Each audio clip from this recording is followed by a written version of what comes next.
تو احمد بریلوی صاحب ہوں، اشرف علی تھانوی صاحب ہوں یا اہل حدیث کے علماء ہوں، کسی کی تعلیمات میں یہ چیز موجود نہیں ہے کہ قبروں کو جا کے سجدہ کیا جائے یا غیر اللہ کے سامنے حد رکوع تک جھکا جائے. کسی کی تعلیمات میں نہیں ہے، چند جائے لوگ کرتے ہیں.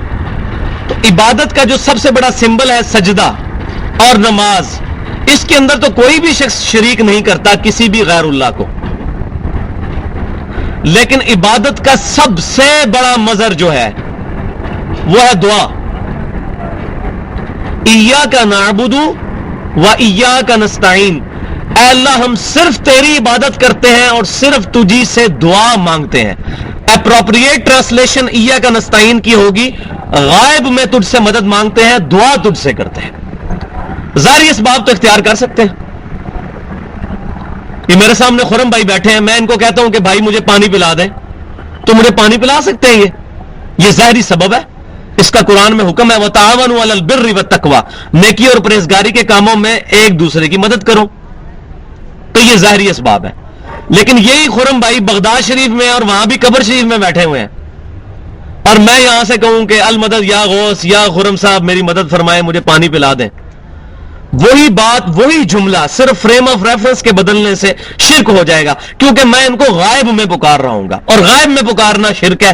غائب میں نہ کسی پروفٹ کی روح کو پکارا جا سکتا ہے، نہ کسی فرشتے کو پکارا جا سکتا ہے، نہ کسی جن کو پکارا جا سکتا ہے، نہ کسی انسان کو پکارا جا سکتا ہے سوائے اللہ کے. یہ تو جھگڑا ہی نہیں ہے کہ اللہ تعالیٰ نے کسی کو اختیار دیا ہوا ہے یا نہیں دیا ہوا. سیدنا علی کے پاس اختیار ہے یا نہیں ہے، یہ تو جھگڑا ہی نہیں ہے. جھگڑا یہ ہے کہ اختیار ہو تب بھی اللہ کے علاوہ کسی اور کو پکارنا خالصتاً شرک اور ناقابل معافی جرم ہے. بارش کون برساتا ہے؟ اللہ. ڈیوٹی کس کی ہے؟ فرشتوں کی. میکائیل علیہ السلام کی ڈیوٹی ہے. اب میں کہوں یا میکائیل المدد، آپ کو اللہ تعالیٰ نے اذن دیا ہے، مدد فرمائیے، بارش نازل فرما دیجئے، یہ کلمہ کفر، کلمہ شرک ہوگا. میکائیل علیہ السلام اللہ کے فرشتوں کے رسول ہیں. اگر اللہ کے فرشتوں کے رسول کو پکارنا شرک ہے تو سیدنا علی کو پکارنا کہاں کی توحید ہے؟ شیخ عبد القادر جیلانی تو رسول بھی نہیں، ان کو پکارنا کہاں کی توحید ہے؟ لہذا یہ جنید جمشید کی جو نعت ہے، فرشتوں یہ پیغام دے دو کہ خادم تمہارا قریب آ رہا ہے، یہ شرکیہ جملہ ہے. فرشتوں کو نہیں پکار سکتے، اللہ کو پکاریں گے. دعا صرف ایک اللہ ہی سے. بخاری اور مسلم کی متفق علیہ حدیث ہے، امام کائنات سید الاولین والآخرین شفیع المذنبین رحمت للعالمین سیدنا و مولانا امام اعظم محمد رسول اللہ صلی اللہ علیہ وسلم نے کچھ صحابہ کرام کو 70 کے قریب صحابہ کو دعوت و تبلیغ کے لیے روانہ کیا، ان کو دھوکے کے ساتھ شہید کر دیا گیا. ان میں سے جو ان کے لیڈر تھے انہوں نے وفات کے وقت دعا کی. یہ بخاری اور مسلم کی متفق علیہ حدیث ہے، کتاب المغازی چیپٹر کے اندر نکال کے دیکھ لیں. انہوں نے دعا کی کہ اے اللہ ہمارے نبی کو ہمارے حال کی خبر کر دے، ہم نے اپنے نبی کا دین نہیں چھوڑا اور ہم اپنے رب سے مل گئے. نبی صلی اللہ علیہ وسلم مدینہ شریف میں موجود ہیں، اور کتنے زیادہ کلومیٹر دور وہاں سے صحابہ کرام نے نبی صلی اللہ علیہ وسلم کو نہیں پکارا، کیونکہ ان کو پتا تھا نبی صلی اللہ علیہ وسلم کو غائب میں پکارنا نبی صلی اللہ علیہ وسلم کی شان میں گستاخی ہے، کیونکہ نبی صلی اللہ علیہ وسلم نے سے منع فرمایا ایاک نعبد و ایاک نستعین. نبی صلی اللہ علیہ وسلم دنیا میں موجود ہیں اپنی دنیاوی زندگی کے ساتھ، آج بھی زندہ ہے قبر مبارک میں برزخی زندگی کے ساتھ، اس میں کسی کا اختلاف نہیں ہے. اہل سنت کہلوانے والے تینوں گروہ کا اجماع ہے اس بات پر، بلکہ اہل تشیع کا بھی اجماع ہے کہ نبی صلی اللہ علیہ وسلم برزخی حیات کے ساتھ اپنی قبر مبارک میں زندہ ہے، جس کا ہمیں شعور نہیں ہے، وہ اس دنیاوی زندگی سے مختلف ہے. لیکن جب آپ صلی اللہ علیہ وسلم دنیاوی زندگی میں موجود تھے، اس میں بھی صحابہ کرام نے آپ صلی اللہ علیہ وسلم کو نہیں پکارا، بلکہ کہا اے اللہ ہمارے نبی کو ہمارے حال کی خبر کر دے. تو نبی صلی اللہ علیہ وسلم وہاں بیٹھے ہوئے رو رہے تھے. آپ صلی اللہ علیہ وسلم کے پاس وحی آئی تو آپ صلی اللہ علیہ وسلم نے فرمایا کہ میرے پاس ابھی ابھی وحی آئی ہے کہ تمہارے ساتھیوں کو ظلماً شہید کر دیا گیا، اور انہوں نے شہادت کے وقت یہ دعا کی کہ اے اللہ ہمارے نبی کو ہمارے حال کی خبر کرتے. یہ ہے کامل الایمان صحابہ اکرام علیہم رضوان کا عقیدہ. تو آج کیسے رسول اللہ صلی اللہ علیہ وسلم کو پکارا جا سکتا ہے اور یہ جگہ جگہ چاکنگ کر کے لبیک یا رسول اللہ لکھ کے نبی صلی اللہ علیہ وسلم کی شان میں گستاخیاں کی جا رہی ہیں سر عام. نبی صلی اللہ علیہ وسلم نے ہمیں تعلیم فرمایا تھا لبیک اللہم لبیک. آج سے 6-7 سال پہلے کسی کے خواہ میں بھی یہ بات نہیں آئی تھی کہ ہمیں لبیک اللہم لبیک کی بجائے لبیک یا رسول اللہ کہنا ہے. وہ ایک ظالم شخص جو ہے وہ طاہر جو کہ کراچی کے اندر نعت خان ہے, اس نے ایک نعت پتہ نہیں کہیں سے بنا کے تو وہ لبیک یا رسول اللہ لبیک یا رسول اللہ اور پکڑ کے جناب یہ پورے ملک کے اندر چاکنگ کر دی ہے. اور جو بندہ کہتا ہے یہ غلط ہے اس کو کہتے ہیں گستاخ رسول ہے. اور گستاخ رسول تو وہ ہے جنہوں نے نبی صلی اللہ علیہ وسلم کے بارے میں ایسی چیزیں کلیم کی ہیں. سنن ابن ماجہ کی صحیح حدیث ہے, نبی صلی اللہ علیہ وسلم نے فرمایا اگر میں سجدہ جائز سمجھتا تو بیویوں سے کہتا اپنے خامدوں کو سجدہ کریں اس حق کے سبب جو اللہ نے ان کو دیا ہے. لیکن اس حدیث کا پچھلا پورشن یہ ہے کہ ایک صحابی نے نبی صلی اللہ علیہ وسلم کو سجدہ کیا آ کے, اور انہوں نے قیاس کیا. آپ صلی اللہ علیہ وسلم سے کہا یا رسول اللہ صلی اللہ علیہ وسلم وہ کوفے کے پاس ہیرا شہر ہے, وہاں کے لوگ اپنے حکمران کو سجدہ کرتے ہیں, تو میں نے سمجھا کہ آپ صلی اللہ علیہ وسلم تو زیادہ حقدار ہیں کہ میں آپ کو سجدہ کروں. اب قیاس قرآن سنت اجماع کے خلاف ہو گیا, نبی صلی اللہ علیہ وسلم نے اس کو مردود کر دیا. آپ صلی اللہ علیہ وسلم نے فرمایا ایسا مت کرو, اگر میں سجدہ جائز سمجھتا تو بیویوں سے کہتا کہ اپنے خامدوں کو سجدہ کریں. اب جو شخص نبی صلی اللہ علیہ وسلم کو سجدہ کرے گا وہ رسول اللہ صلی اللہ علیہ وسلم کا گستاخ ہوگا. اسی طریقے سے جو نبی صلی اللہ علیہ وسلم سے دعا کرے گا وہ رسول اللہ صلی اللہ علیہ وسلم کا گستاخ ہوگا. جو سیدنا علی سے دعا کرے گا یا علی مدد کہے گا وہ سیدنا علی کا گستاخ ہوگا رضی اللہ تعالیٰ عنہ. جو شیخ عبد القادر جیلانی کو مدد کے لیے پکارے گا وہ شیخ عبد القادر جیلانی رحمۃ اللہ علیہ کا گستاخ ہوگا. اور اللہ تبارک و تعالیٰ کیا فرما رہا ہے, مت ایک دوسرے کو خدا بنا لو اللہ کو چھوڑ کر. اور یہ مضمون آگے چل کے کھلے گا سورہ التوبہ کی آیت نمبر 31 میں, اتخذوا احبارہم ورہبانہم اربابا من دون اللہ. یہود و نصارہ نے اللہ کو چھوڑ کر اپنے مولویوں اور اپنے بزرگوں کو اپنا رب مان لیا ہوا تھا. اتخذوا احبارہم, انہوں نے پکڑ لیا تھا اپنے احبار کو علماء کو, ورہبانہم اور اپنے رہبان کو صوفیوں کو, اربابم رب من دون اللہ اللہ کو چھوڑ کر. اب یہ وہی الفاظ آ رہے ہیں, یہ دیکھیں ولا یتخذ بعضنا بعضا اربابا من دون اللہ, مت پکڑو تم میں سے ایک دوسرے کو اللہ کو چھوڑ کر اپنا رب. کسی انسان کے بارے میں یہ عقیدہ مت رکھو. شرک is the most sensitive issue in the sight of Allah. اللہ کے حضور سب سے حساس معاملہ شرک کا ہے. اللہ تعالیٰ نے کیٹاگوریکل مینشن کیا ہے سورۃ النساء میں 2 دفعہ, سورہ نساء کی آیت نمبر 48 اور سورہ نساء کی آیت نمبر 116, ان اللہ لا یغفر ان یشرک بہ, بے شک اللہ تعالیٰ اس گناہ کو کبھی معاف نہیں کرے گا کہ کوئی شخص اس حال سے دنیا سے گیا, اللہ کی بارگاہ میں پیش ہوا کہ اس نے اللہ کے ساتھ کسی کو شریک ٹھہرایا ہوا ہو, اس گناہ کو نہیں معاف کرے گا. وَيَغْفِرُ مَا دُونَ ذَلِكَ لِمَن يَشَاءُ, اس کے علاوہ جو بھی گناہ ہے جس کے لیے چاہے گا معاف فرما دے گا. وہ بھی اوپن لائسنس نہیں ہے, جس کے لیے چاہے گا. پھر سورۃ المائدہ کی آیت نمبر 72 میں جا کے مضمون مزید کھلا, اِنَّهُ مَن يُشْرِكْ بِاللَّهِ فَقَدْ حَرَّمَ اللَّهُ عَلَيْهِ الْجَنَّةَ, بے شک جس نے اللہ کے ساتھ شرک کیا اللہ نے اس پہ جنت حرام کر دی ہے. وَمَأْوَاهُ النَّارُ وَمَا لِلظَّالِمِينَ مِنْ أَنصَارٍ, اس کا ٹھکانہ دوزخ ہے, وہاں اس کا کوئی مددگار نہیں ہوگا. حتیٰ کہ بخاری اور مسلم کی متفق علیہ حدیث ہے, امام کائنات سید الاولین والآخرین شفیع المذنبین رحمت للعالمین سیدنا و مولانا امام اعظم محمد رسول اللہ صلی اللہ علیہ وسلم فرماتے ہیں اللہ تعالیٰ نے ہر نبی کو ایک دعا دی تھی, وہ اس نبی نے وہ دعا اپنی اسی دنیا میں کر لی, اور میں نے اپنی دعا اپنی امت کے لیے چھپا کے رکھی ہے. میں اپنی اس دعا کے ساتھ اپنی امت کی قیامت والے دن شفاعت کروں گا, اور میری شفاعت سے میرے ہر امتی کو نفع پہنچے گا سوائے اس شخص کے جس نے اللہ کے ساتھ کسی قسم کا شرک کیا. شرک is the most sensitive issue in the sight of Allah. اللہ کے حضور سب سے زیادہ حساس معاملہ شرک کا ہے. تو یہ بنیادی دعوت کیا ہے؟ اہل کتاب آؤ اس ایک کلمے کی طرف جو تم میں اور ہم میں کامن ہے کہ ہم مت پوجیں کسی اور کو سوائے اللہ کے, اور مت ٹھہرا لیں آپس میں ایک دوسرے کو اپنا رب اللہ کو چھوڑ کر اللہ کے ساتھ کسی کو شریک نہ ٹھہرائیں. فَإِن تَوَلَّوْا پس اگر وہ منہ پھیر لیں فَقُولُوا اشْهَدُوا بِأَنَّا مُسْلِمُونَ تو اے محبوب صلی اللہ علیہ وسلم آپ اعلان کر دیں کہ گواہ ہو جاؤ کہ ہم نے تو سر تسلیم خم کر دیا ہے اپنے رب کے حضور, ہم مسلمان ہیں, ہم مسلم ہیں. تم نہیں مانتے نہ مانو. تو یہاں اس میں بھی درس موجود ہے. ہمارے پاس بعض کا لوگ آ جاتے ہیں کہ جی جناب یہ ہمارے حضرت صاحب ہیں, یہ ہمارے مولوی صاحب ہیں, پہلے آپ ان کو منوائیں.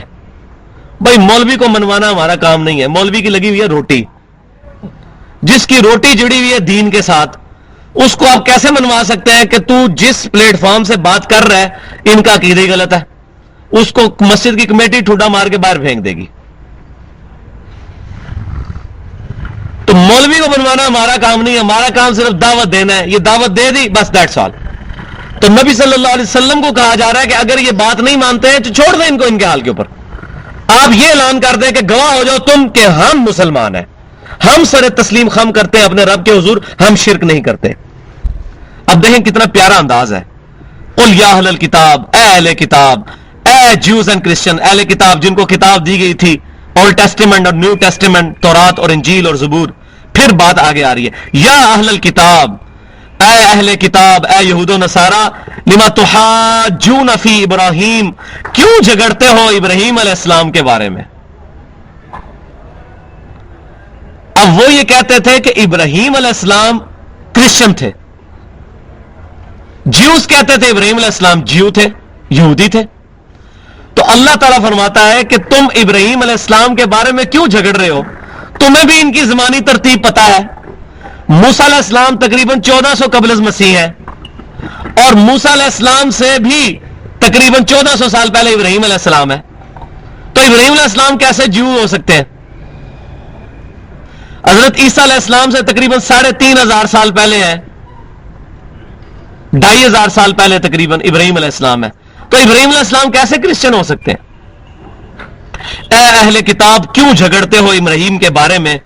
اور وہ مانتے تھے ابراہیم علیہ السلام کو پروفٹ, وہ بھی مانتے, ابراہم کہتے ہیں وہ, آج بھی آپ ان کی اگر لیکچر سنیں وہ ابراہیم علیہ السلام کو تو سارے مانتے ہیں. وما انزلت التوراۃ والانجیل الا من بعدہ, نہیں نازل ہوئی ہے تورات اور انجیل مگر ابراہیم کے بعد. جب تورات اور انجیل ابراہیم علیہ السلام کے بعد نازل ہو رہی ہے تو یہ بالکل لاجیکل بات ہے کہ ابراہیم علیہ السلام جیوز اور کرسچن نہیں ہو سکتے, کیونکہ تمہاری پوری دعوت ان کتابوں کے اوپر ڈیپینڈنٹ ہے, اور وہ کتابیں ابراہیم علیہ السلام کے بعد آئی ہیں.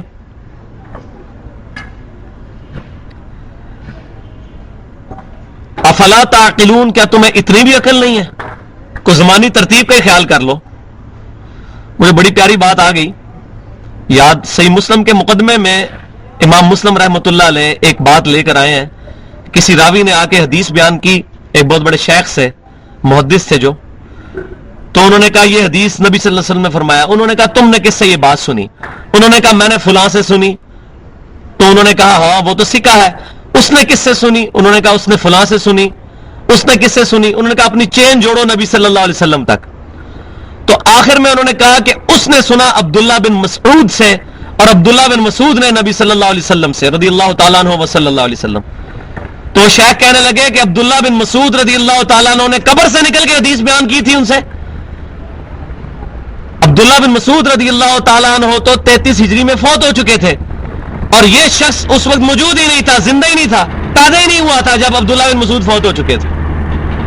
تو امام مسلم رحمۃ اللہ علیہ نے صحیح مسلم کے مقدمے میں اس چیز کا مذاق اڑایا کہ جو لوگ بغیر سند کے نبی صلی اللہ علیہ وسلم کے اوپر حدیث بیان کر دیتے ہیں, یہ امپاسبل ہے کہ کوئی قبر سے نکل کے حدیث بیان کرے. یہ مذاق اڑایا ان کا, قبر سے نکل کے حدیث بیان کر لی, منقطع روایت. یہاں بھی یہی بات اب ہو رہی ہے. یہ کیسے ہو سکتا ہے؟ ابراہیم علیہ السلام تو پہلے گزر چکے, انہوں نے کیا قبر سے نکل کے عیسائیت قبول کر لی یا جوڈائزم کو قبول کر لیا؟ اس کا مطلب ہے قبر سے نکل کے کوئی اس طرح کے قبول کرنے والا کوئی کنسیپٹ ہی نہیں ہے اسلام کے اندر. ان کو کیا پتا تھا کہ بعد کے لوگ ایسے پیدا ہوں گے جو کہیں گے جی سلسلہ ویسیہ ہوتا ہے جی, وہی بایزید بستامی کے مرنے کے 40 سال کے بعد ابو الحسن خرقانی ان کی قبر پہ جا کے فیض لیا انہوں نے, اور بازی بستامی نے امام جعفر صادق رحمۃ اللہ علیہ کی وفات کے 40 سال کے بعد ان کی قبر سے جا کے ان پہ بیعت کر لی ہے. او بھائیو ایسے کیسے بیعتیں ہوتی ہے؟ سب جھوٹ فراڈ ہے. اب کر کے دکھایا نا کوئی بیعت. ہم بلاتے ہیں جیو والوں کو بھی, آج نیوز والوں کو بھی, دنیا ٹی وی والوں کو بلاتے ہیں, نکالیں کسی قبر سے مردہ, اس کی بیعت کر کے بتائیں. جتنے بڑے بڑے بزرگ ہیں ان میں سے کسی کو قبر سے نکال کے بتائیں. اب نہیں ہوگا یہ, کیونکہ اب میڈیا کا دور ہے. اب کوئی کسی کے ساتھ فراڈ نہیں کر سکتا. کوئی کسی کے ساتھ 2 نمبری کرے گا, ریکارڈ ہو جائے گی. اب پرانی باتیں آپ جتنی مرضی کرتے رہیں. یہ ہمارے سامنے سلمان پارس کا مزار ہے. اب ادھر جیلم میں آپ کو اکثریت کہے گی جی وہ جناب 92 جو سلاب آیا سی تو پانی نہیں سی وڑیا. حالانکہ میں خود اس ٹائم درباری سا, مجھے پتا ہے, میں اتنے کوئی مجاور سا اتنے اسی خود جڑا ہے اتنے صفائی کیتی سی. سارے کا سارا کیچڑ بڑا ہوا تھا, قبر ساری ڈوبی ہوئی تھی کیچڑ میں. لیکن اب ہماری بات کس نے سننی ہے؟ خود بالٹیاں ڈال ڈال کے دریا میں وہ پانی کی رسی ڈبو کے تو نکال کے تو ساری وہ دھوئی تھی. اور کتنے تقریباً 6-7 مہینے تک تو 3-4 فٹ تک اس کا کیچڑ کا نشان بھی رہا ہے. لیکن ابھی آپ کسی جلم کے بندے کو کوئی پانی نہیں سی بڑھیا. کیوں؟ 19 سال ہو چکے نے. لیکن میں زندہ ہوں صفائی کرنے والا بندہ کہ ادھر سارا کیچڑ تھا, سب گندگی تھی اندر. لیکن آج اسی بات کو جب 100 سال گزریں گے تو ہماری بات تو کسی کو یاد نہیں ہوگی. لیکن انشاءاللہ شکر ہے یہ ویڈیو میں ریکارڈ ہو رہی ہیں باتیں, تو 100 سال تک یہ ویڈیو رہی تو انشاءاللہ تعالی موجود ہوگا کہ ہم عینی شاہد ہیں اس بات کے کہ یہ جھوٹ ہے سلمان پارس کے بارے میں. تو اب پرانی باتیں جو مرضی کہتے رہو کسی کو کہ یہ ہو گیا تھا تو وہ ہو گیا تھا. تو اللہ تبارک تعالیٰ فرماتا ہے کہ اہل کتاب تم کیوں جھگڑا کرتے ہو, حجت کرتے ہو. یہ دیکھیں عربی, یہ پنجابی میں بھی ہوتا ہے اجداں کرنا. لما تحاجون فی ابراہیم, کیوں حجت کرتے ہو ابراہیم کے بارے میں. وما انزلت التوراۃ والانجیل الا من بعدہ, نہیں نازل ہوئی تھی تورات اور انجیل مگر ان کے بعد. وہ کیسے ہوگے کرسچن یا جیو؟ افلا تعقلون, اتنی بھی عقل نہیں ہے تمہیں. ہا انتم ہؤلاء حاججتم فیما لکم بہ علم, سنتے ہو تم اس بات میں تو جھگڑا کرتے ہی تھے جس کے بارے میں تمہیں علم ہے. جن چیزوں کا تمہیں آلریڈی کو 2-4 باتیں پتا تھیں ان کے بارے میں تم ہمارے نبی صلی اللہ علیہ وسلم سے جھگڑا کرتے تھے. وہ تو چلو پھر بھی کسی حد تک جسٹیفائی تھا. فَلِمَا تُحَاجُّونَ فِيمَا لَيْسَ لَكُمْ بِهِ علم, اب تم ان باتوں میں کیوں جھگڑا کر رہے ہو جن کے بارے میں تمہارے پاس علمی بنیاد ہی کوئی نہیں ہے. اس بنیاد نہ ہونے کے باوجود تم اس بارے میں ہمارے نبی صلی اللہ علیہ وسلم سے کیوں جھگڑا کر رہے ہو؟ تمہارے پاس کوئی دلیل ہی موجود نہیں ہے. جن چیزوں کی 2-4 باتیں تمہیں پتا تھی ان میں تو تم جھگڑا کرتے تھے, جس کا الف بے ہی نہیں تمہیں پتا اس کے بارے میں تم کیوں جھگڑا کرتے ہو؟ واللہ یعلم وانتم لا تعلمون, اللہ تعالی جانتا ہے اور تم نہیں جانتے. ماں کا اور کیا نہیں جانتے؟ ماں کانا ابراہیم یہودی ولا نصرانیہ, ابراہیم علیہ السلام نہ تو یہودی تھے نہ نصرانی نہ ہی عیسائی تھے. ولیکن کان حنیفا مسلما, بلکہ وہ تو سب سے ٹوٹ کر ایک اللہ کے ہو گئے تھے. حنیفہ کہتے ہیں جو سب سے ٹوٹ کر ایک اللہ کا ہو جائے. مسلمہ, فرما بردار مسلمان تھے. وما کان من المشرکین, اور وہ مشرکوں میں سے نہیں تھے. کیونکہ تینوں گروہ یہ دعویٰ کرتے تھے کہ ہم ابراہیم علیہ السلام کے ساتھ نسبت رکھتے ہیں. یہودی کہتے تھے ہم ابراہیمی ہیں کیونکہ یہودا بیٹا تھا سیدنا یعقوب علیہ السلام کا, جن کا لقب تھا اسرائیل, بنی اسرائیل انہی سے چلے. اور سیدنا یعقوب بیٹے تھے اسحاق کے, اسحاق بیٹے تھے ابراہیم کے علیہ السلام. تو وہ کہتے تھے ہم ابراہیمی ہیں, جیوز یہ کہتے تھے. اور کرسچنز کہتے تھے ہم ابراہیمی ہیں کیونکہ عیسیٰ بن مریم بھی جو ہے وہ جیوز میں پیدا ہوئے, وہ بھی یہودا کی اولاد میں سے تھے, بنی اسرائیل میں سے تھے. اور مشرکین مکہ یہ کہتے تھے ہم ابراہیم کے دین پہ تو نہیں لیکن ابراہیم کی اولاد تو ہے, کیونکہ انجیل میں بھی یہ, تورات میں بھی یہ بات موجود ہے کہ ابراہیم علیہ السلام کی ایک بیوی جو تھی ہاجرہ, ان کو ابراہیم علیہ السلام چھوڑ گئے تھے اس مکے کی سرزمین کے اندر, اور ان سے سیدنا اسماعیل پیدا ہوئے تھے جن کے قدموں کی برکت سے آب زمزم جاری ہوا تھا. آپ کو حیران کن بات بتاؤں, آب زمزم سے ریلیٹڈ ہماری کسی بھی کتاب کے اندر کوئی انفارمیشن نہیں ہے. اس کا واحد سورس تورات اور انجیل ہے. ہماری کسی حدیث کی کتاب میں یہ بات نہیں لکھی ہوئی کہ یہ زمزم کیسے نکلا ہے. یہ پوری ڈیٹیل جو ہے یہ ہمیں تورات اور انجیل سے پتہ چلتی ہے.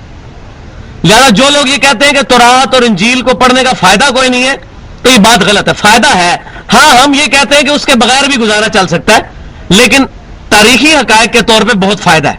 یہ جو واقعہ اتنا پبلک میں جو مشہور ہے، اس کا سورس ہی تورات اور انجیل ہے، سیدہ ہاجرہ کے بارے میں. تو سیدہ ہاجرہ کو وہ بھی مانتے ہیں، جوز بھی کرسچنز بھی. تو اسماعیل علیہ السلام کو وہ بھی مانتے ہیں، وہ مانتے ہیں کہ حضرت ابراہیم کے 2 بیٹے تھے. تو جو مشرکین مکہ ہیں وہ کہتے تھے ہم ابراہیمی ہیں، ہم ابراہیم علیہ السلام کی اولاد میں سے ہیں.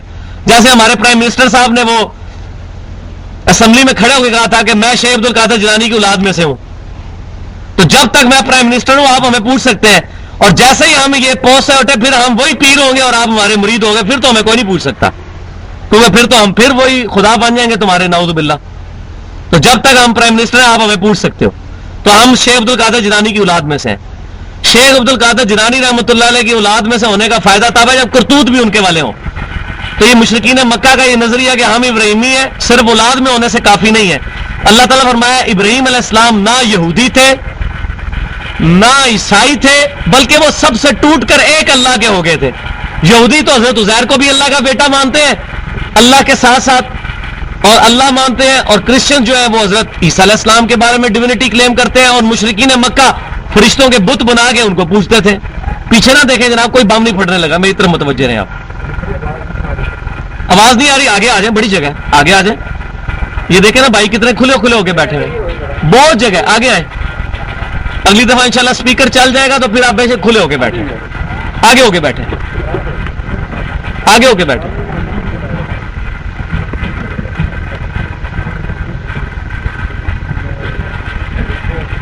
تو ابراہیم علیہ السلام نہ یہودی تھے نہ عیسائی تھے، وہ سب سے ٹوٹ کر ایک اللہ کے ہو گئے تھے. وہ مسلم تھے اور وہ مشرکین میں سے نہیں تھے.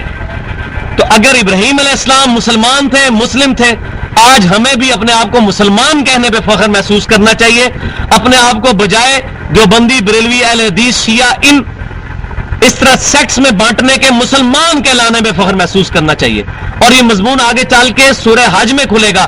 هو سماکم المسلمین من قبل وفی ھذا، ابراہیم علیہ السلام نے تمہاری پیدائش سے بہت پہلے تمہارا نام مسلمان رکھ دیا تھا، اور اس کتاب میں اللہ نے تمہارا نام مسلمان مسلم رکھا ہے. ہمیں مسجدوں میں یہ نام لکھ کے امت کو توڑنا نہیں چاہیے. ابراہیم علیہ السلام کا دین یہ نہیں تھا، اور ہمارا دین ابراہیم علیہ السلام کا دین ہے. وہ آگے آ رہا ہے. اسلام، امام کائنات صلی اللہ علیہ وسلم کی ساری دعوت دین ابراہیمی کی دعوت ہے. اب وہ بات آگے آ رہی ہے. ان اول الناس بابراہیم للذین اتبعوہ وہذا النبی والذین آمنوا، بے شک نزدیک ترین لوگ ابراہیم علیہ السلام سے، سب سے قریبی ابراہیم علیہ السلام کے وہ لوگ ہیں جو پیروی کرتے ہیں اس نبی کی صلی اللہ علیہ وسلم. والذین آمنوا، اور جو ان پر ایمان لائے. یعنی اللہ تعالیٰ فرما رہا ہے کہ نبی صلی اللہ علیہ وسلم اور صحابہ کرام علیہم رضوان یہ ابراہیم علیہ السلام کے دین پر ہیں. ان اول الناس، ان اول الناس، سورہ میں نے غلط پڑھا ہے، سوری، اول الناس، اولا کہتے ہیں قریب کے، قریب ترین. النبی اولا بالمؤمنین من انفسہم، یہ سورہ احزاب میں آتا ہے. نبی صلی اللہ علیہ وسلم لوگوں کی جانوں سے بھی زیادہ ان پر حقدار ہے. ان اول الناس بابراہیم، بے شک لوگوں میں سے ابراہیم علیہ السلام کے قریب ترین کون لوگ ہیں؟ للذین اتبعوہ، جو کہ پیروی کرتے ہیں ابراہیم علیہ السلام کی. اور وہ کیا پیروی ہے؟ وہذا النبی، کہ وہ اس نبی صلی اللہ علیہ وسلم کی پیروی کرتے ہیں. والذین آمنوا، اور جو ان کے ساتھ ایمان لے کر آئے وہ ابراہیمی ہے. جو ابراہیم علیہ السلام کی پیروی کرے گا، نبی صلی اللہ علیہ وسلم کی پیروی کرے گا، صحابہ کرام علیہ رضوان کی طرح ایمان لائے گا، وہ ابراہیمی ہوگا.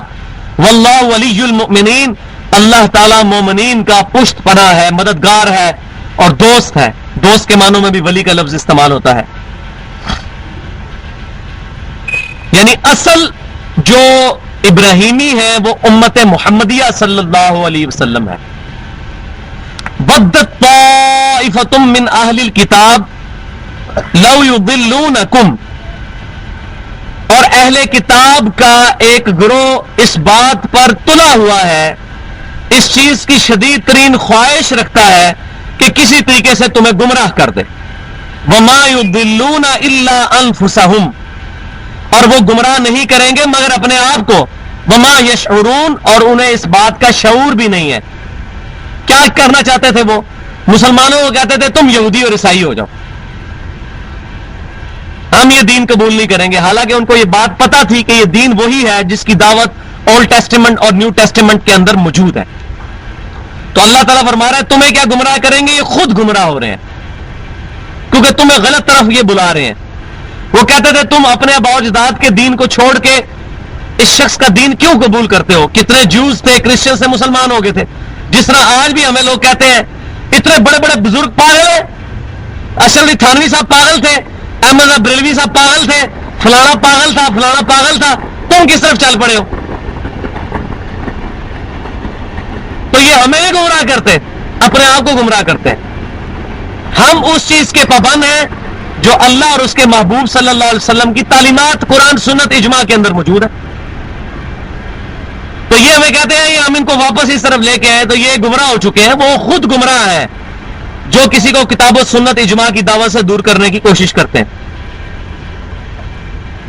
وما یشعرون، اور انہیں شعور تک نہیں ہے. وہ اپنی طرف سے سمجھ رہے ہیں ہم بڑی خدمت کر رہے ہیں دین کی. اور جی اتنے لوگ جی یہ کیا ہو گیا جی، لوگ گمراہ ہو گئے، پیچھے لگ گئے جی، یہ ہو گیا جی، وہ ہو گیا جی، اتنے بڑے بڑے بزرگ پاگل تھے. تو ہم تو ان کو پاگل نہیں کہنا چاہتے. اگر آپ واقعی سمجھتے ہو پاگل تھے تو آپ ڈکلیئر کرو کہ لا الہ الا اللہ اشرف علی تھانوی رسول اللہ کو صحیح کہنے والا پاگل ہی ہو سکتا ہے. تو یا کافر ہوگا، پاگل ہوگا تو پھر بھی بچت ہو جائے گی، اس بیچارے کو پتہ نہیں تھا. لا الہ الا اللہ چشتی رسول اللہ کہنے والا یا پاگل ہوگا یا وہ جان بوجھ کے کہہ رہا ہوگا. یہ ساری چیزیں موجود ہیں، ہمارے ریسرچ پیپر چھپ چکے ہیں اس پہ. یا اہل الکتاب،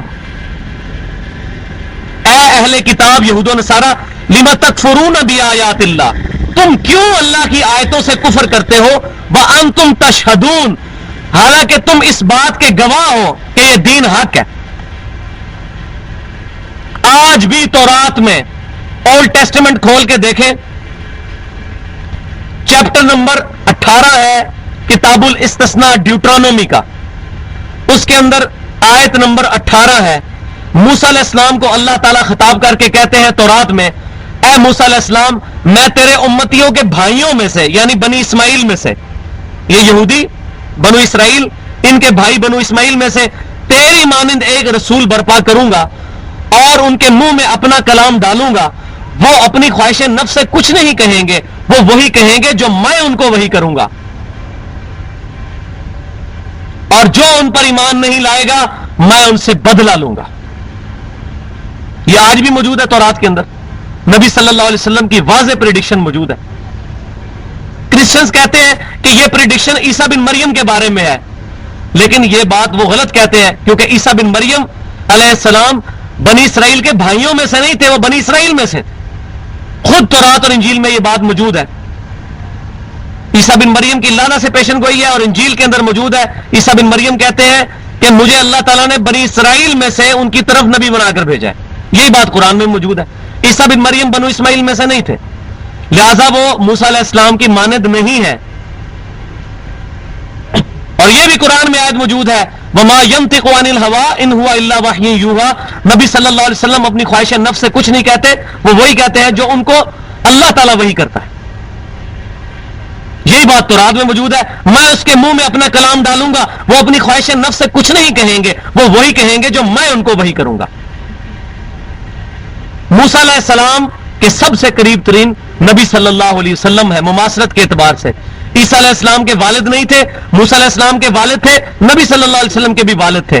لہٰذا اے موسیٰ علیہ السلام، میں تیری مانند رسول برپا کروں گا، اس پریڈکشن سے صرف نبی صلی اللہ علیہ وسلم مراد ہے. موسیٰ علیہ السلام کی نیچرل ڈیتھ ہوئی ہے، ہمارے پروفٹ کی بھی نیچرل ڈیتھ ہوئی ہے، عیسیٰ بن مریم کی ڈیتھ نہیں ہوئی، ان کو زندہ اٹھایا گیا. لہٰذا موسیٰ علیہ السلام کی مانند نبی صلی اللہ علیہ وسلم ہے، عیسیٰ علیہ السلام ان کی مانند نہیں ہے. موسیٰ علیہ السلام کی زندگی میں لاکھوں لوگ ان پر ایمان لے کر آئے، نبی صلی اللہ علیہ وسلم کی زندگی میں بھی لاکھوں لوگ آپ صلی اللہ علیہ وسلم پر ایمان لے کر آئے. آپ صاحب امت نبی تھے، لیکن عیسیٰ بن مریم کے اوپر صرف 12 حواری ایمان لے کر آئے. ان کی دنیا میں حکومت بھی قائم نہیں ہو سکی. لہذا موسیٰ علیہ السلام کی مانند نبی صلی اللہ علیہ وسلم ہے. موسیٰ علیہ السلام صاحب شریعت تھے، عیسیٰ بن مریم علیہ السلام کو نئی شریعت نہیں لے کے آئے تھے، وہ موسیٰ علیہ السلام کی ہی شریعت میں مجدد کی حیثیت سے نبی بن کر آئے تھے، رسول بن کر آئے تھے، جبکہ نبی صلی اللہ علیہ وسلم نئی شریعت لے کر آئے تھے. اس لیے نبی صلی اللہ علیہ وسلم اور موسیٰ علیہ السلام میں سملیرٹی ہے. یہ اتنی بڑی بڑی میں نے سملیرٹیز آپ کو بتائی ہیں.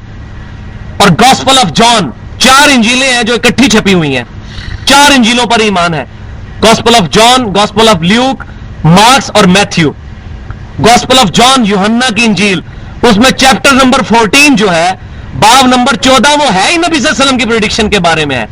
عیسیٰ علیہ السلام کہتے ہیں اے میرے امتیوں، میرا دنیا سے جانا تمہارے لیے رحمت ہے، جب میں جاؤں گا تو وہ ہستی دنیا میں تشریف لائیں گی، وہ دنیا میں میرا نام روشن کریں گی، وہ قیامت تک کے لیے پھر تمہارے پاس نبی ہوں گے، اور وہ اپنی خواہش نفس سے کچھ نہیں کہیں گے، وہ وہی کہیں گے جو اللہ تعالیٰ ان کو وہی کرے گا. یہ آج بھی انجیل میں موجود ہے. Gospel of John chapter number 14، یوحنا کی انجیل باب نمبر 14. آج صرف مسلمان ہیں جو عیسیٰ بن مریم علیہ السلام کی عزت کرتے ہیں. جوز، یہودی ان کو ولد الزنا اور حرامی نعوذ باللہ اور دجال کہتے ہیں. سوائے مسلمانوں کے کوئی عیسیٰ بن مریم کو نہیں مانتا. لہذا یہ انجیل کی پیشن گوئی 100% صحیح ثابت ہوئی ہے کہ عیسیٰ بن مریم علیہ السلام کہتے ہیں gospel of John chapter number 14 کے اندر کہ وہ ہستی جب دنیا میں آئیں گی میرا نام روشن کریں گی. یہ نبی صلی اللہ علیہ وسلم پر قرآن نازل ہوا ہے. وجیہن فی الدنیا والآخرہ، وجیہن فی الدنیا والآخرہ ومن المقربین. عیسیٰ بن مریم دنیا اور آخرت میں اللہ تعالیٰ کے حضور صاحب وجاہت تھے اور اللہ تعالیٰ کے مقربین میں سے ہیں. Islam is the only non Christian believe on the face of earth which strongly believes in Jesus Christ. اسلام ہی وہ نان کرسچن بلیو، عیسائیت کے علاوہ صرف اسلام ہی وہ دین ہے جو اسٹرانگلی بلیو کرتا ہے عیسیٰ بن مریم میں. یہ انجیل کی پیشن گوئی صرف ہے ہی امام کائنات صلی اللہ علیہ وسلم کے بارے میں ہے کہ وہ دنیا میں میرا نام روشن کریں گے، وہ اپنی خواہش نفس سے کچھ نہیں کہیں گے، وہ وہی کہیں گے جو اللہ ان کو وہی کرے گا. یا اہل الکتاب لم تکفرون بآیات اللہ، اے یہود و نصارہ تم اللہ کی آیات قرآن کا کیوں کفر کرتے ہو؟ وانتم تشہدون، اور تم گواہ بھی ہو اس بات کے، تم میں علماء موجود ہیں، وہ کتابیں پڑھتے ہیں، تورات پڑھتے ہیں، انجیل پڑھتے ہیں، کیوں نہیں ایمان لے کر آتے؟ یہ بیماری آج بھی موجود ہے. لوگ قرآن پڑھتے ہیں، بخاری پڑھتے ہیں، مسلم پڑھتے ہیں، لیکن نماز بخاری مسلم کے طریقے پہ نہیں پڑھتے، اپنے بزرگوں کے طریقے پہ پڑھتے ہیں. آج آپ بالکل وہ تصویر دیکھ سکتے ہیں. بیسک ہیومن انسٹنکٹ انسان کی تبدیل نہیں ہوئی. جو گمراہی اس وقت فرعون تھا، آج بش، بلیر اور اوباما ہے. بیسک ہیومن انسٹنکٹ وہی رہے گی. ہر زمانے میں بڑے بڑے دجال اور بڑے بڑے کذاب اور ظالم لوگ پیدا ہوتے رہیں گے جو اہل حق کا گلا دباتے رہیں گے، لیکن اہل حق ہمیشہ کھڑے ہوں گے. پہلے انبیاء کرام کھڑے ہوتے تھے، اب اس امت کے اندر امت کے علماء حق وہ اپنے اپنے دور میں باطل آواز کے خلاف حق کی آواز لے کر کھڑے ہوئے. امام حنیفہ رحمۃ اللہ علیہ کھڑے ہوئے ہیں خلیفہ منصور کے خلاف.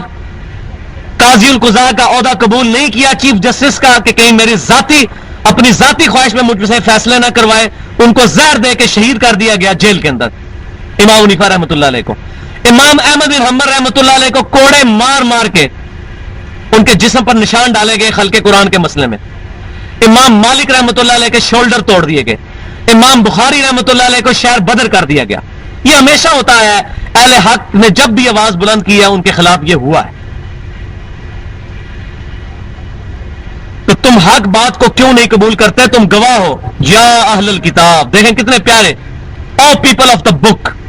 آپ کو حیرانگی ہوگی کہ پیپل آف دا بک جو کہا جا رہا ہے، یہ بائبل کا جو لفظی ترجمہ ہے وہ ہے بک. تو ان کو پکارا جا رہا ہے اے اہل کتاب، او پیپل آف دا بک. اہل کتاب ہم بھی ہیں، ہمیں بھی اللہ تعالیٰ نے کتاب دی ہے. تو یہ کتنے رسپیکٹ کے کلمات سے ان کو پکارا جا رہا ہے. اے اہل کتاب، تمہیں کتاب دی گئی تھی، کتاب ہی کھول کے پڑھ لو. آج ہم لوگوں کو کہتے ہیں بھائی، جب بریلوی، دیوبندی، اہل حدیث تینوں اہل سنت کہلوانے والے گروہ متفق ہیں کہ قرآن کے بعد سب سے افضل بخاری اور مسلم ہے، تو میں کہوں گا کہ اے اہل سنت کہلوانے والے بریلوی دیوبندی والے حدیث، کھولو اپنی کتابیں بخاری اور مسلم اور دیکھو نماز کا طریقہ اس میں کیا لکھا ہوا ہے. جس طریقے سے اللہ تعالیٰ فرما رہا ہے ان کو، اے اہل کتاب کھولو اپنی کتابیں. یا اہل الکتاب، او پیپل آف دا بک، اے اہل کتاب، لم تلبسون الحق بالباطل وتکتمون الحق وانتم تعلمون، تم حق کو باطل کے ساتھ کیوں ملا دیتے ہو اور حق کو کیوں چھپاتے ہو جبکہ تم جانتے بھی ہو کہ ہمارے یہ نبی حق ہے، قرآن حق ہے. دیکھ لیں وہی بیماری ہے. آج بخاری اور مسلم چھپائی جاتی ہے پبلک سے. آپ جائیں کسی بریلوی کے پاس، دیوبندی کے پاس، کہ مجھے اپنا ترجمہ کھول کے بتاؤ بخاری مسلم میں نماز کا طریقہ ہے. چھوڑو جی، سائڈ پہ کر دو جی، علماء کا کام ہے. علماء نے پبلک کے لیے ترجمے لکھے ہیں، ترجمہ کھول کے بتاؤ نا علماء کو، علماء کا ترجمہ پبلک کو بتاؤ. اب یہ آیت معذرت کے ساتھ یہ صرف پوائنٹ کرتی ہے علماء کی طرف. یہ علماء کا رگڑا اللہ نے نکالا ہے. یا اہل الکتاب لم تلبسون الحق بالباطل وتکتمون الحق وانتم تعلمون. کیونکہ یہود و نصارہ کی پبلک تو کیا ایجوکیٹ ہونی تھی، ان میں تو بے دینیت تھی. مسلمانوں نے قرآن کا ترجمہ اور بخاری مسلم نہیں پڑھی ہوئی ہے. یہ یہود کے علماء کو اور کرسچنز کے علماء کو کہا جا رہا ہے کیوں حق اور باطل کو مکس کرتے ہو اور تم جانتے بھی ہو اس بات کو.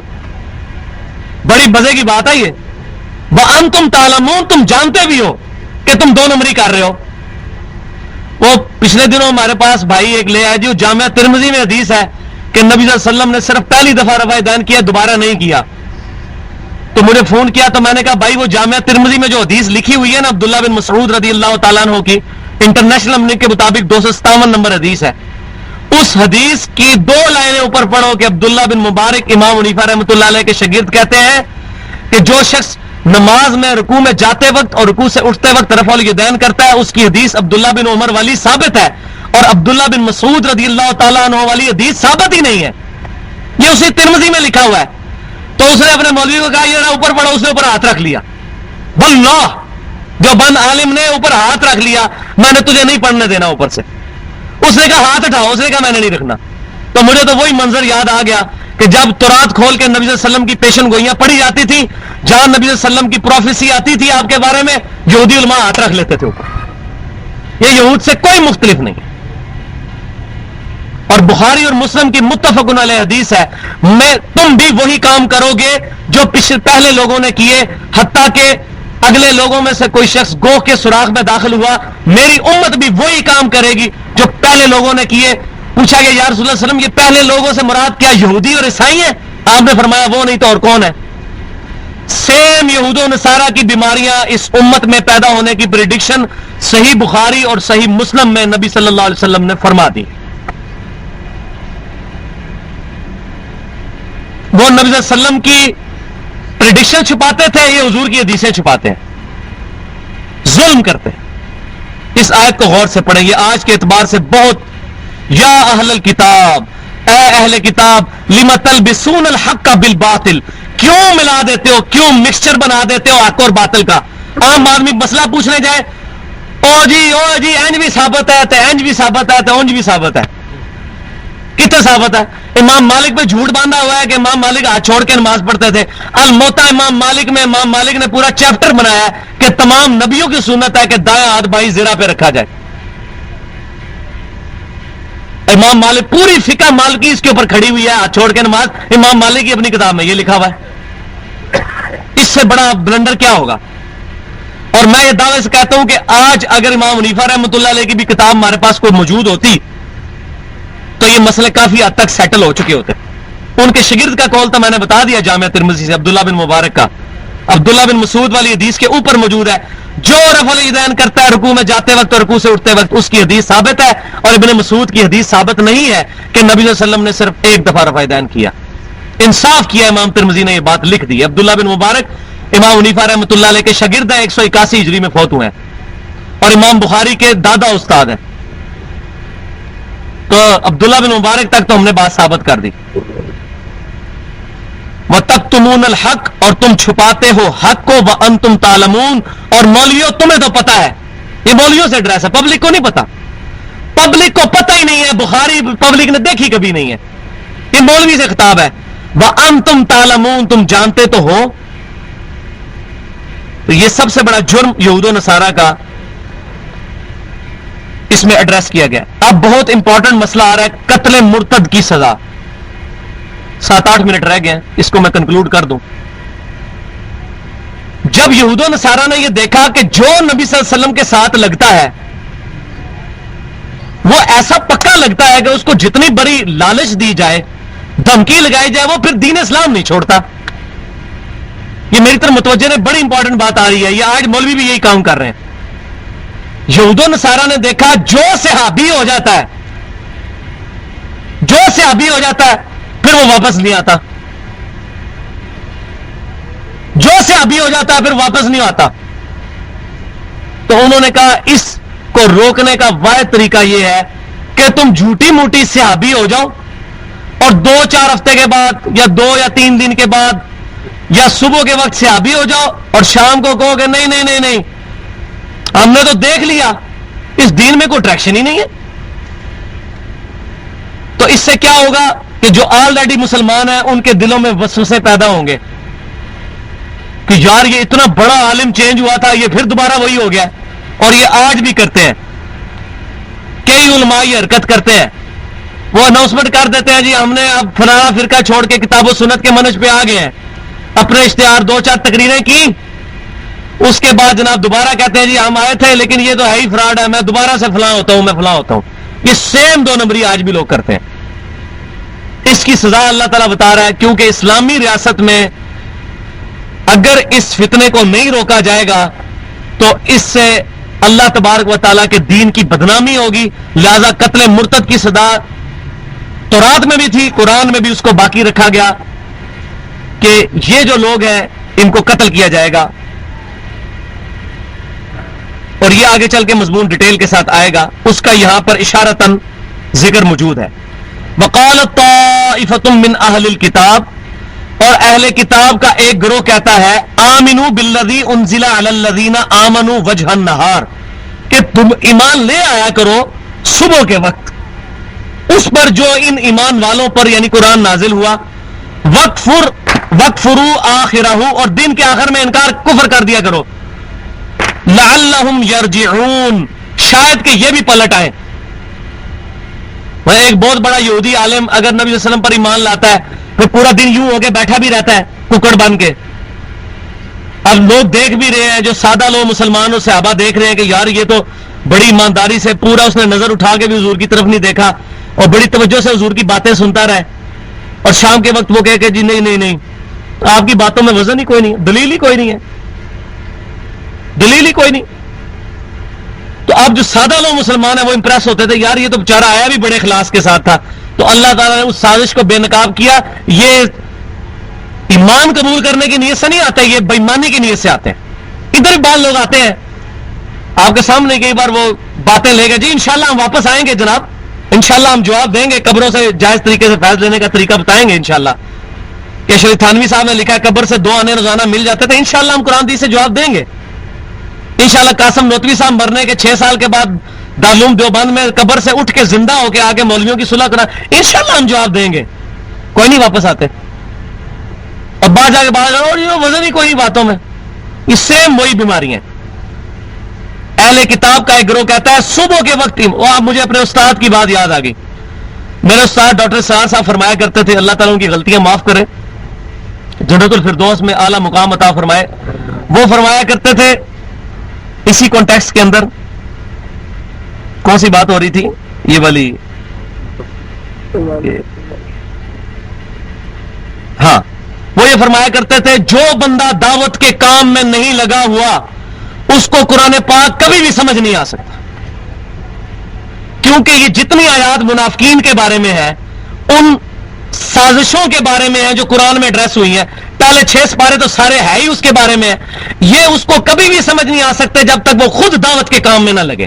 اور واللہ یہ مجھے بات اب سمجھ آئی ہے، جب آپ دعوت کے کام میں جڑتے ہیں آپ کے خلاف پراپوگنڈے بھی ہوتے ہیں، جھوٹی باتیں بھی کی جاتی ہیں اور عجیب و غریب قسم کی باتیں پھیلائی جاتی ہیں. وہ تو یہ کہتا ہے جی، وہ تو یہ کہتا ہے، اور واقعی جب تک آپ دعوت کا کام نہ کریں آپ کے بارے میں کوئی ایسی بات نہیں کرے گا. تو یہ تمام سازشیں مجھے اس لیے سمجھ آتی ہیں کہ ان کا شکار ہمیں بھی کسی نہ کسی درجے میں انگلی کٹوا کے ہم بھی شہیدوں میں شامل ہو رہے ہیں، اس درجے میں نہ صحیح جس طرح میں صحابہ کرام تھے. تو اہل کتاب کا ایک گروہ کہتا ہے صبح کے وقت ایمان لے آؤ اس پر جو نبی صلی اللہ علیہ وسلم پر نازل ہوا، شام کے وقت پھر انکار کر دینا تاکہ شاید یہ بھی پلٹ آئے تمہاری، لعلہم یرجعون، شاید یہ بھی واپس آ جائیں. ولا تؤمنوا الا لمن تبع دینکم، اور ساتھ ساتھ ایک دوسرے کو یہ تاکید بھی کرتے رہنا کہ مت پیروی کرنا کسی اور کے دین کی سوائے اپنے دین کے. یہ نہ ہو کہ کوئی نبی صلی اللہ علیہ وسلم کے پاس جا کے بیٹھے اور بات اس کو واقعی اثر کر جائے. تو پکے رہنا. وہ پہلے کہتے تھے کہ جا رہے ہو بات سننے کے لیے تو ہم 2 نمبر طریقے سے ہونے لگے ہیں، ایسا نہ ہو وہاں جا کے پھر تم مسلمان ہی واقعی پکے پکے ہو جانا. تو ایک دوسرے کو پکا پکے. تو کیا کہتے ہیں ولا تؤمنوا الا لمن تبع دینکم، اور دیکھنا مت پیروی کرنا اپنے دین کے علاوہ کسی دین کی. یہ نہ ہو نبی کی باتیں اثر کر جائیں تمہارے اوپر اور تم بھی جاتے ہی رہو. اس طرح ہوا ہے کئی بار.